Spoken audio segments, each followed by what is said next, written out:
Olá, tudo bem? Meu nome é Carlos, sou fisioterapeuta, trabalho na área de fisioterapia respiratória. Isso daí já faz mais ou menos uns 10 anos que eu estou atuando. Atuo aqui em Curitiba, tendo os pacientes aqui de Curitiba da região metropolitana. Mantenho esse canal com informações aí pertinentes para pacientes, familiares, etc., né? O público leigo em geral. Como eu já falei em outros vídeos, não é uma fonte assim de conhecimento ou de referência para você que é profissional. Tem muitos profissionais que acompanham o meu canal. É claro, algumas informações que eu passo por eles são enriquecedoras. Esses profissionais também me enriquecem porque sempre estão em contato comigo. E a gente acaba aprendendo um pouquinho mais, né? Recente teve uma moça de Minas Gerais que a gente trocou bastante ideia, tivemos uma boa conversa, foi bem proveitosa, tanto para mim que acredito quanto para ela. Então essa que é a finalidade do canal, esse que eu falei para vocês aí sou eu. E hoje a nossa conversa vai ser sobre um índice de referência muito usado aí na fisioterapia respiratória, tá? Agora sim, o que eu acho muito curioso é que nem sempre esse índice aí ele é usado ou visto da melhor forma possível, tá? Isso que a gente vai falar agora é a saturação de oxigênio. A saturação periférica de oxigênio, tá? Ela é avaliada por esse aparelhozinho aqui, que é o oxímetro de dedo. A gente coloca aqui no dedo e ligo. Ele vai aparecer dois números aí, tá? Vamos esperar ele dar a leitura aqui. Enfim, é sobre isso aí que a gente vai falar hoje, tá? O que vem a ser essa saturação de oxigênio? A quantidade de oxigênio disponível no sangue, tá? Essa quantidade de oxigênio disponível no sangue, ela serve para as células do corpo trabalharem, para o corpo trabalhar em si. Existe um padrão ideal que para o ser humano seria acima de 90%. No site da Sociedade Brasileira de Pneumologia está falando que é acima de 89%. Enfim, acima de 90% ou acima de 89% eu não vejo muita diferença. Tá bem? Então aqui, ó. Deu a leitura aqui. Deu o número de baixo 98 e o de cima 88. O 98 é a minha saturação de oxigênio. O 88 é a minha frequência cardíaca. Tá? Então, isso é visto através de um sensor. Tá vendo o sensorzinho piscando ali? Aquele ali é o sensor.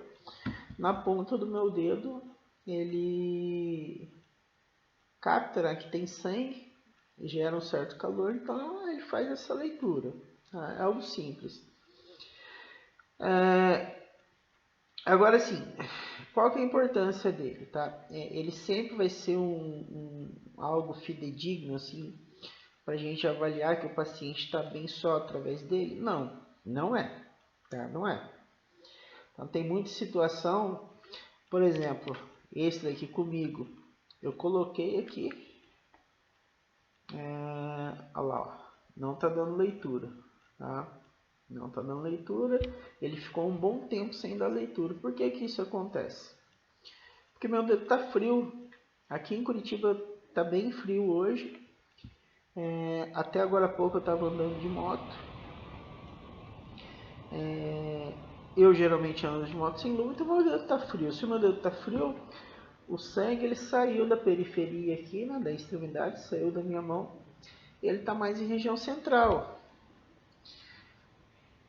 E se ele saiu da periferia, vai ficar difícil a leitura para o oxímetro. Por N situações, o sangue sai da periferia. Quais são essas situações? Situação que o paciente acabou de fazer exercício. O sangue não vai estar na periferia. O paciente acabou de se alimentar. Esse sangue vai estar mais em região central. Tá? Porque quando a gente faz exercício, o sangue tende a sair da periferia, sair das extremidades. Porque as funções vitais elas precisam ser preservadas ou intensificadas. Função vital, o que é? Cérebro, coração. Então, vamos supor que a gente está falando do paciente pneumopata, tá? Ele tem um déficit aí de saturação. Isso é comum ao pneumopata. Então, conforme ele entra numa quantidade X de exercício, esse oxigênio, esse sangue, ele vai ficando mais em região central, ou seja, fica para proteger o coração e proteger as funções do cérebro. Consequentemente, esse paciente ele vai ter uma perfusão baixa e a leitura no oxímetro não vai ser fidedigna quando ela aparece. Na maioria das vezes ela não aparece, mas isso não é problema no oxímetro. Algum problema com o paciente. Qual o problema? Eu não sei para falar para vocês, né? Mas pode ser porque a mãozinha do paciente está fria, pode ser porque o paciente passou por uma sequência de exercício, pode ser porque o paciente está com alguma dor gástrica, etc, etc. Então, nem sempre isso é um problema no oxímetro. A gente tem que saber interpretar também o que o paciente está falando para a gente, tá? E para que o organismo tem que ter uma quantidade X de oxigênio disponível no sangue? Para suprir as funções do organismo. Toda vez que tiver uma quantidade menor de sangue, abaixo de 89%, as células elas vão ter uma dificuldade maior para trabalhar. Consequentemente, a gente pode observar em alguns casos de pacientes aí uma limitação ao exercício, tá? Ou às vezes até mesmo um certo cansaço. Mas toda situação que tiver uma saturação abaixo de 90%, 89% o paciente vai estar cansado? Não, nem sempre. Isso daí vai depender muito da complacência do paciente. Complacência o que é? A capacidade do pulmão fazer isso e voltar ao normal, fazer e voltar. Ou seja, se expandir e recuar. Isso é complacência. Um paciente que tem um pulmão que expande e volta é um paciente com pulmão complacente. Esse tipo de paciente, quando tiver uma queda de saturação, ele nem sempre vai sentir falta de ar. Tá? Então eu vejo muito familiar, o paciente olha ali a saturação, pô, essa saturação está errada, está dando uma saturação de 85, eu não estou com falta de ar. Você não precisa necessariamente estar com falta de ar. Tá? Vai depender muito do seu padrão de complacência. Outra situação aí que é muito comum e que me levou a pensar em produzir esse vídeo foi o quê? Eu dou exemplo do que está acontecendo hoje. É muito comum aí as pessoas tomarem por referência a saturação para avaliar um paciente com Covid-19. Avaliar como assim? O leigo avaliar, né? Então tem alguns casos aqui na região que eu presenciei, de grupos de pessoas assim que estão organizando algum evento e eles vão analisar a temperatura e saturação de oxigênio. Tá? Então assim, quem tiver com saturação de oxigênio abaixo de 90, pelo que eu entendi lá, não iria participar do evento. Mas vejo que é o seguinte, né? Todo paciente que, por exemplo, tiver infectado com Covid-19, com o vírus da Covid-19, ou todo paciente que desenvolver pneumonia, que vai ter saturação abaixo de 90, nem sempre. Se esse paciente tem uma força muscular respiratória muito alta, ele consegue aumentar o trabalho respiratório dele e manter uma saturação boa. Está entendendo o que eu estou querendo dizer? Então assim, vamos imaginar o seguinte, para o paciente ter uma saturação acima de 90, ele precisa ter 100 alvéolos. É o alvéolo que faz a troca gasosa. Bom, são valores fictícios aqui, tá? Então vamos pegar, se ele tem 100 alvéolos, ele consegue saturar em 95.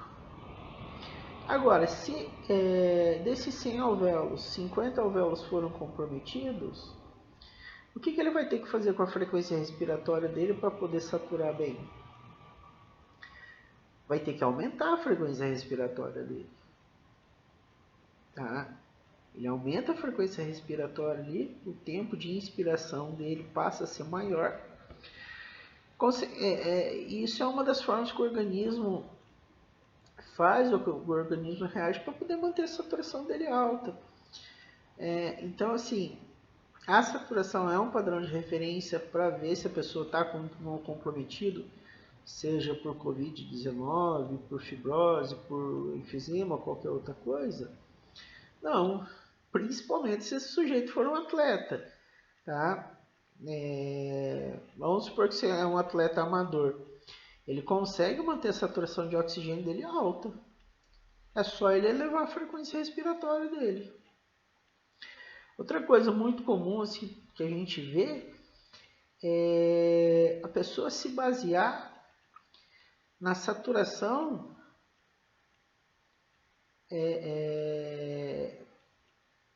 para dizer que a pessoa está ou não nervosa. Como assim? O que eu estou querendo dizer? Me enrolei um pouquinho aí no que eu falei, mas é muito comum também a pessoa ver o paciente saturando alto, saturando 95 e estar ofegante.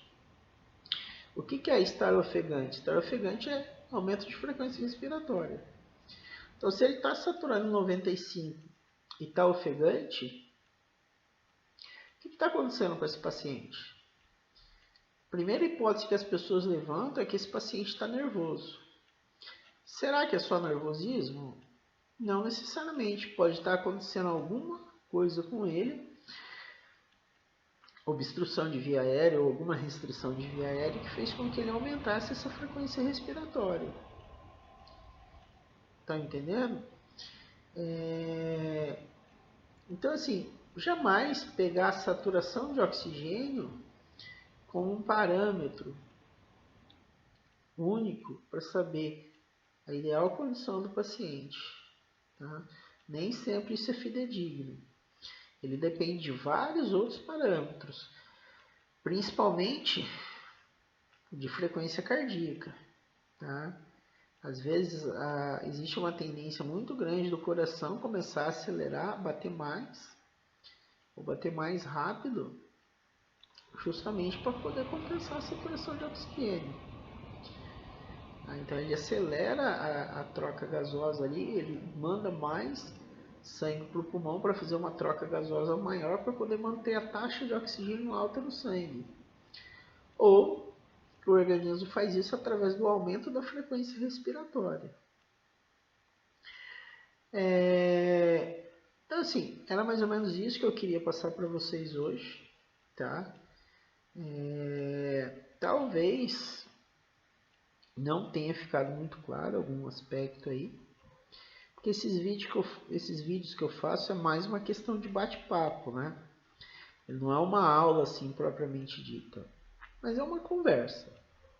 Tá? Caso haja alguma coisa que não ficou claro, eu peço, como eu sempre falo, entre em contato comigo, escreve aí no rodapé do vídeo, que a gente vai procurar esclarecer a sua dúvida da melhor forma possível. Não é incômodo nenhum receber dúvida de vocês, pelo contrário, as dúvidas de vocês e as sugestões de novos vídeos é um estímulo para eu poder acabar produzindo mais materiais para vocês. Tá certo? Então, um abraço para você que acompanhou o vídeo até agora e até o próximo vídeo. Tchau!